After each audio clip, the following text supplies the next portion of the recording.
નમસ્કાર, ન્યૂઝ બુલેટિનમાં આપનું સ્વાગત છે। હું છું પંકજ શર્મા। શરૂઆત ડ્રગ્સ સપ્લાયના પર્દાફાશથી।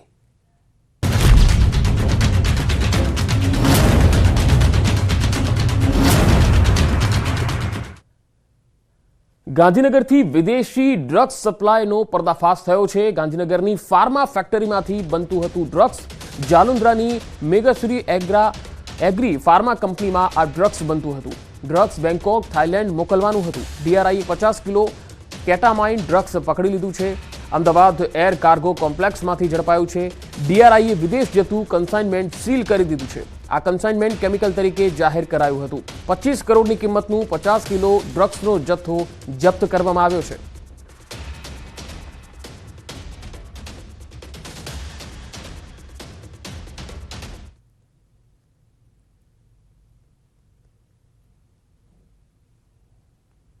ડીઆરઆઈએ અમદાવાદ એરપોર્ટ પર દરોડા પાડી અને જે કાર્ગોમાંથી ડ્રગ્સનો જે જથ્થો જપ્ત કર્યો છે અને જે વિગતો જે સામે આવી રહી છે કે અમદાવાદ એરપોર્ટના કાર્ગો પર જે ડ્રગ્સનો જથ્થો જે થાઇલેન્ડ મોકલવાનો હતો અને 50 કરોડની કિંમતનો 25 કિલો જેટલો જથ્થો જપ્ત કરવામાં આવ્યો છે। અને ત્યાં આપ જે દ્રશ્ય જોઈ શકો છો કે દહેગામમાં આવેલી Meghashree agri pharma chemical private limited જે કંપની છે તેમાં આ ડ્રગ્સ બન્યું હોવાનું સામે આવ્યું છે। દહેગામના જલુદ્રામાં આવેલી આ ફેક્ટરી છે કે જ્યાં આ ડ્રગ્સ નો જથ્થો જે છે તૈયાર થયો હોવાની વિગતો સામે આવી રહી છે। અને હાલ જે ડીઆરઆઈ દ્વારા જે દરોડા પાડવામાં આવ્યા હતા અને તે તપાસ અહીંયા જે કરવામાં આવી હતી, ગઈકાલથી પોલીસ પણ અહીંયા મોટી માત્રામાં જે પોલીસની અવન જવન અહીંયા તપાસ જે છે તે કરવામાં આવી રહી હતી। અને અત્યારે આપ જે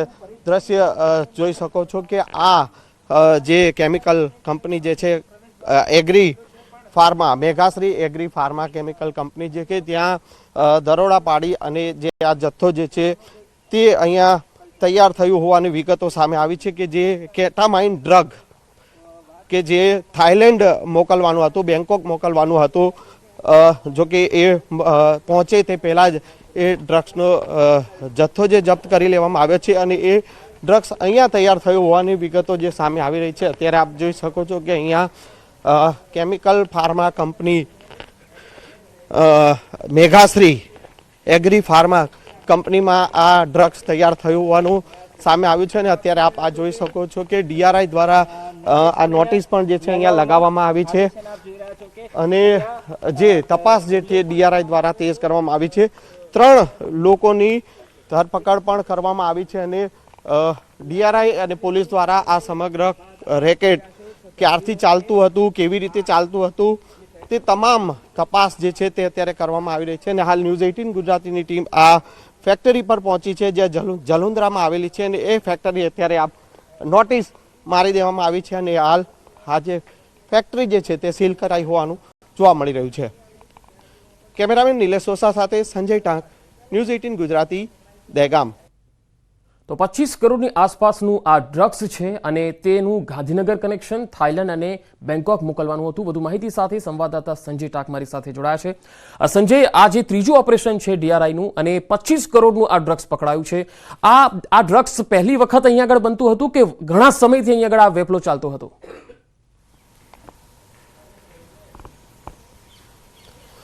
બિલકુલ પંકજ, જે છે એ હવે ડીઆરઆઈ માટે પણ એ તપાસનો વિષય છે અને એની પૂછપરછ પણ જે છે તે હવે કરવામાં આવી રહી છે કે આ પહેલીવાર બનતું હતું કે આ પહેલા પણ અહીંયા ડ્રગ્સ જે છે તે બની ચૂક્યું છે। હાલ ન્યૂઝ 18 ગુજરાતીની ટીમ અહીંયા પહોંચી છે। હું દ્રશ્ય પહેલા પંકજ આપને અને ન્યૂઝ 18 ગુજરાતીના દર્શકોને આ એક્સક્લુઝિવ દ્રશ્યો જે છે બતાવવાનો પ્રયાસ કરીશ કે હાલ આ જે ફાર્મા જે કંપની જે છે, ફાર્મા કંપની જે મેઘાશ્રી એગ્રી ફાર્મા કંપની જે દહેગામના જલુંદ્રામાં જે આવેલી છે ને ડીઆરઆઈ દ્વારા અહીંયા આ જે છે દરોડા પાડવામાં આવ્યા હતા। જે પ્રકારે અમદાવાદ એરપોર્ટ પરનો જે કાર્ગો જે છે ત્યાંથી ડીઆરઆઈના અધિકારીઓએ દરોડા પાડી અને 50 કરોડની કિંમતનું જે કેટામાઇન ડ્રગ જે 25 કિલોનો જથ્થો જે જપ્ત કર્યો હતો, જે થાઇલેન્ડ મોકલવાનો હતો। અને એ તપાસમાં ક્યાંક ને ક્યાંક જે પ્રાથમિક તપાસમાં જે વિગત સામે આવી કે જે આ ડ્રગ્સનો જથ્થો જે ગાંધીનગરના દહેગામના જલોન્દ્રામાં મેઘાશ્રી એગ્રી ફાર્મા કેમિકલ કંપનીમાં તૈયાર થતું હતું તેવી જાણકારી તપાસમાં મળી અને DRIના અધિકારીઓ અહીંયા પણ દરોડા પાડ્યા અને અહીંયાથી પણ જે છે ડ્રગ્સનો જે જથ્થો જપ્ત કરવામાં આવ્યો છે. 3 લોકોની અટકાયત કરી અને પૂછપરછ પણ કરવામાં આવી છે. હાલ આ દ્રશ્યો જોઈ શકો છો. આ ફેક્ટરીના જે દ્રશ્યો છે, અહીંયા મોટી માત્રામાં બેરલ્સ જે છે તે પડ્યા છે. DRI દ્વારા હાલ આ જ્યાં જે ડ્રગ્સ જે બનતું હતું એ જગ્યાને સીલ કરી દેવામાં આવી છે અને નોટિસ પણ લગાવી દેવામાં આવી છે. એ જે જગ્યા જે સીલ કરવામાં આવી છે તેના અંદરના દ્રશ્યો પણ હું આપને બતાવવાનો પ્રયાસ કરીશ. જે પ્રકારે અહીંયા અલગ અલગ બેરલ્સ જે છે તે અહીંયા પડ્યા છે. માલ સામાન જે ડ્રગ્સ તૈયાર થતો હતો તે પડ્યો છે અને હવે તપાસનો વિષય એ છે કે કેટલા સમયથી આ ડ્રગ્સ જે છે તે અહીંયા બનતું હતું. જી સંજય, આભાર સમગ્ર માહિતી આપવા માટે. કબૂતરબાજી કેસમાં વોન્ટેડ આરોપીઓ માટે ઇનામ જાહેર થયું છે. સ્ટેટ મોનિટરિંગ સેલે 6 વોન્ટેડને પકડવા ઇનામ જાહેર કર્યું છે. વોન્ટેડ આરોપીઓને પકડવા માટે 25,000નું ઇનામ જાહેર કરાયું છે. ઘણા સમયથી એજન્ટો ફરાર હતા. માહિતી આપનારને ઇનામની હવે જાહેરાત કરવામાં આવી છે. આરોપી એજન્ટ જાકીર શેખ, પંકજ પટેલ, અમનદીપ સિદ્ધ અને રજની પટેલ, રાકેશ રાય, બિપિન દરજી આ વોન્ટેડ નામો છે. સોલા હાઈકોર્ટે પોલીસ સ્ટેશનમાં ગેરકાયદે વિદેશ મોકલવાના બહાને છેતરપિંડી અંગેની ફરિયાદ નોંધી હતી. ખેડા જિલ્લામાં બીજા દિવસે પણ ઇન્કમટેક્સની કાર્યવાહી ચાલી રહી છે. એશિયન ફૂડ અને નેક્સસ બિલ્ડરને ત્યાં દરોડા પાડવામાં આવ્યા. ગેરવેટી મોલમાં પણ આઈટીની કાર્યવાહી ચાલી રહી છે. અલગ અલગ ટીમ તપાસ કરી રહી છે. શક્ય છે કે સાંજ સુધીમાં બેનામી વ્યવહારો પણ સામે આવી શકે છે અથવા તો કરચોરીનો એક મોટો આંકડો પણ સામે આવી શકે છે.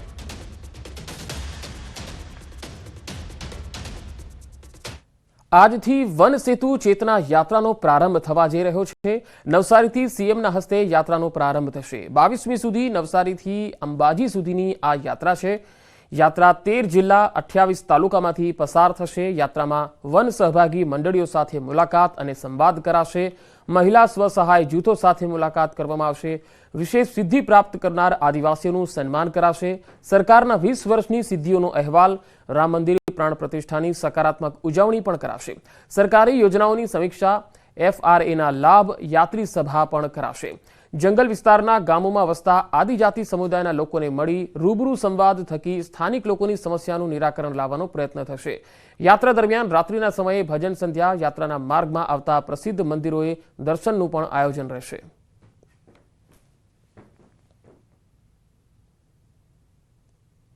રાજ્યના મુખ્યમંત્રી ભૂપેન્દ્ર પટેલ આજે નવસારી જિલ્લાની મુલાકાતે છે અને નવસારી જિલ્લાથી ગુજરાત વન સેતુ ચેતના યાત્રાનો પ્રારંભ થશે. અહીંથી આપણી સાથે પૂર્વ કેબિનેટ મિનિસ્ટર નરેશ પટેલ છે, એમની સાથે વાત કરીશું. શું છે સમગ્ર આજે વન ચેતના યાત્રા, શું છે અને ક્યાંથી ક્યાં જશે? આજે પૂરા ટ્રાઇબલ વિસ્તારની અંદર આદિવાસી સમાજ અને સમગ્ર સમાજનો આસ્થાનું સ્થળ એટલે ઉનાઈની બાજુમાં આવેલું સબરીધામ અને સબરી માતા એક આદિવાસી સમાજ માટેનો ખૂબ ગર્વ છે.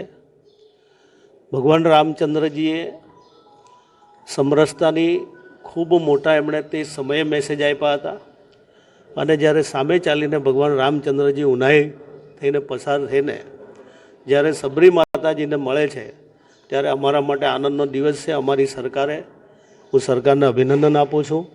એમને યાદ કરીને જ્યારે 22 તારીખે પ્રાણ પ્રતિષ્ઠા થવાની છે એને ધ્યાનમાં રાખીને આદિવાસી વિસ્તારમાં પણ અમારા તમામ સમાજમાં લોકોમાં ચેતના આવે, જાગૃતિ આવે અને લોકો આમાં જોડાય એવા શુભ ભાવ સાથે આજે ઉનાઈથી વન સેતુ ચેતના યાત્રાનો પ્રારંભ થવાનો છે.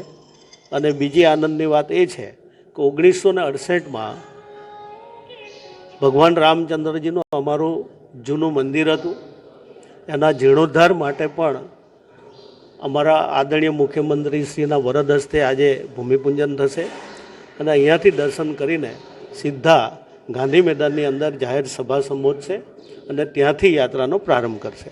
ચોક્કસથી ઉમરગામથી અંબાજી સુધી એટલે કે 13 જિલ્લાના 28 જેટલા તાલુકા મળી 1000 કિલોમીટરની જે યાત્રા છે એ યાત્રામાં આવતા જે આદિવાસી વિસ્તારના આદિવાસી પટ્ટાના જે આદિવાસી લોકો છે એમનામાં ચેતના જગાડવા માટે અને લોકોને એક કરવા માટેની યાત્રાનો મુખ્ય ઉદ્દેશ છે. અને એ યાત્રાનો પ્રારંભ આજે ગુજરાત રાજ્યના મુખ્યમંત્રી ભૂપેન્દ્ર પટેલ નવસારી જિલ્લાના સુપ્રસિદ્ધ એવું યાત્રાધામ માં ઉસરમમાના મંદિરથી કરાવી રહ્યા છે. ભાવિન પટેલ, ન્યૂઝ 18 ગુજરાતી, નવસારી.